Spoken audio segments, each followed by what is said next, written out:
apparently this is an Xbox. Or is it? What's happening, guys? Welcome back to another video, and today we're taking a look at the Asus ROG Xbox Ally, not to be confused with the Asus ROG Xbox Ally X, which is a much beefier console at $1,000. What I've got here is what you would call the entry-level model at $599, but does it pack enough bang for your buck? Let's talk about the features, the hardware, everything to do with the Xbox ROG Ally. But first, quick shout out to Into the AM. Get high-quality graphic tees, hoodies, regular tees, and more that fit great and feel good. I love rocking their stuff in videos and out in the wild. Plus, you can save 10% with my code JPS at checkout, so you can learn more in the description box down below. Now, when Xbox first sent me this, I wasn't sure how I wanted to tackle digging into the details with this one, because on one hand, it's a PC handheld, one of many that have come out over the past few years, like the Steam Deck, the ROG Ally, the MSI Claw, and typically these are geared towards the enthusiast market. They're willing to dig into the settings, change power modes, and tweak in-game graphics to dial in on the optimal performance. And on the other hand, Asus and Xbox are kind of pitching this as a handheld Xbox console, including both as a part of the This Is an Xbox marketing campaign that covers the consoles, PCs, cloud gaming, and stuff like this, and just in the way that they're talking about it.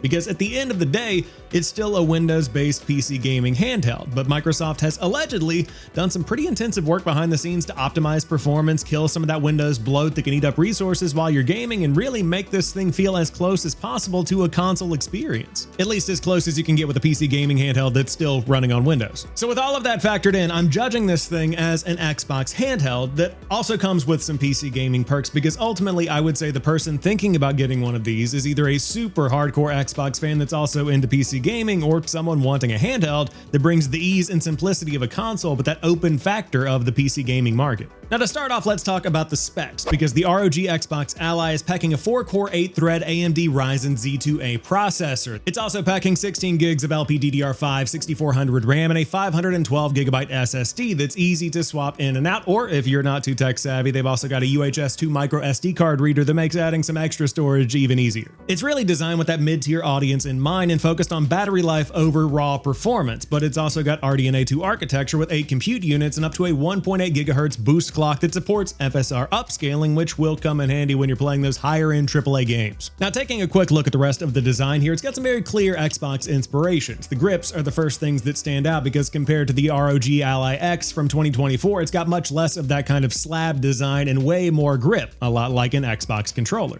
But beyond the grips, the big new addition design-wise is the addition of an Xbox button right on the front of the device, and tapping this opens up the Xbox Game Bar's quick select menu that lets you swap between games and apps, adjust some quick settings, capture some gameplay, stuff you might need just at a glance. They've also made some slight tweaks to the rest of the face buttons here as well, with the Armory Crate button being on the top left right next to the Xbox button that opens up a more robust slate of settings like your operating mode, where you can up the performance a little bit at the cost of battery life, change your brightness, stuff like that. Flipping it over on the back, there's also a pair of assignable back buttons that you can set to be whatever you want in Armory Crate, and they've got this kind of unique pebble design. And I've used the Steam Deck and the MSI Claw extensively, plus stuff like the Xbox Elite controller with that paddle setup, and the approach that the ROG Xbox Ally is taking here feels really good. They're going to be right where you need them to be. It doesn't feel like they're going to accidentally get pressed or be in the way along the way while you're playing a game. Just really good placement. Bouncing back to the front, the displays in the ROG Xbox Ally and the Ally X are actually the same. They both come with a 7-inch Corning Gorilla Glass 1080p IPS display with a 120 Hz refresh rate that goes all the way up to 500 nits of brightness, and this is actually the peak brightness you're looking at right here. You've also got support for AMD's FreeSync Premium to minimize screen tearing with a variable refresh rate, and it's also packing in some nice anti-reflective coating baked in, so you should be able to play this kind of out in the sun or on the go, no problem. Now, the hardware is super solid. It's lighter than the Steam Deck at about 615 grams. It's not going to put any kind of strain on your arms holding this thing up, but the actual hardware itself is nothing compared to the tweaks that Microsoft has made to the Windows PC side that makes this less Windows and more Xbox. When you launch into the ROG Xbox Ally for the first time, you're given a streamlined onboarding experience compared to what you would normally get in Windows, especially on something like the MSI Claw that I set up earlier this year, and it gets you right into a full-screened Xbox app that lets you access your Xbox Play Anywhere games, the Game Pass library, cloud gaming, remote play on a console. But the cool thing that Xbox has done here, which also ties to the larger Xbox PC app experience, is that all of your installed games now show up in the shared library. Steam, Battle.net, GOG, the Xbox app, there's no swapping between different apps to see every game you've got installed anymore.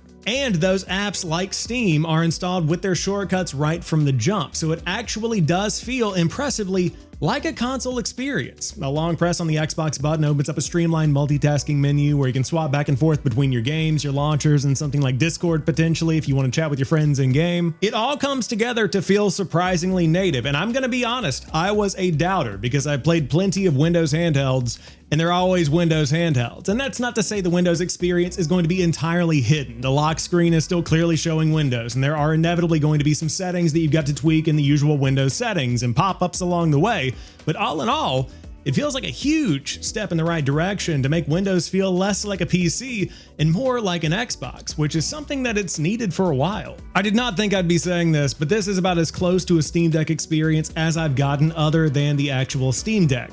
But how do the actual games play? Surprisingly well, but keep in mind the Z2A processor is really designed for that low to mid-tier gaming experience. It's perfect for your indies like Hollow Knight Silksong, the Balatros of the world, but the timing for this review actually lined up perfectly with the launch weekend for Battlefield 6. So I ended up playing the first 3 hours of the Battlefield 6 campaign on this thing when I went on a quick road trip, and I can't think of a better way to really push a brand new piece of hardware to its limits than to load up literally one of the newest AAA games on the market. With everything cranked to low, FSR on, and set to turbo, with this thing pulling as much power as it possibly could on battery, I was averaging around 30 FPS for the campaign. Some slight spikes on the higher end at around 35 FPS, some lower down to the 28, 27 range, but comparing that to Series S performance, where the game is running at a solid 60, it does leave a little bit to be desired in the frame rate department. But as far as how the game itself felt to play, it was still pretty impressive. The responsiveness and overall feel of the game are good, the back buttons integrate well, one of the newest AAA games of 2025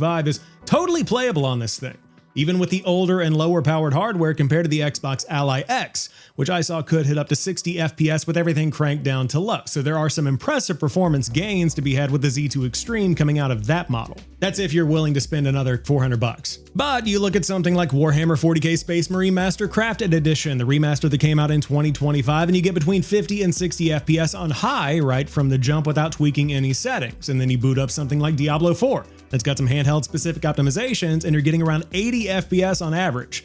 Very good. Now that's just my super high level performance experience across a handful of games that are all shooting for different benchmarks. But at the end of the day, the ROG Xbox Ally, even at $599, which is a lot of money, is to me the Xbox Series S of PC gaming handhelds. The lower powered Z2A processor in this thing absolutely holds it back compared to the ROG Xbox Ally X that has way better performance because it's got newer and more powerful hardware, but this is still a versatile handheld that can hold its own in most games. It's not going to be pushing the limits of what performance can do in a handheld form factor, but it's going to get the job done for the majority of games you probably want to play. But the bigger deal here to me is really what Microsoft has been able to do to get Windows feeling like a true gaming platform. And make no mistake, it is not as native feeling as an Xbox console experience, but compared to something like the Steam Deck, this is just about as pick up and play as you can get, but with that open platform that's ready to go right out of the box. Steam, Battle.net, Xbox, it's all right there ready for you no matter what you're playing or where you're playing. And the best part is this more streamlined and optimized Xbox experience on a handheld is going to be coming to other hardware running on Windows in the months ahead too. So if you like what you see here and you already have something else,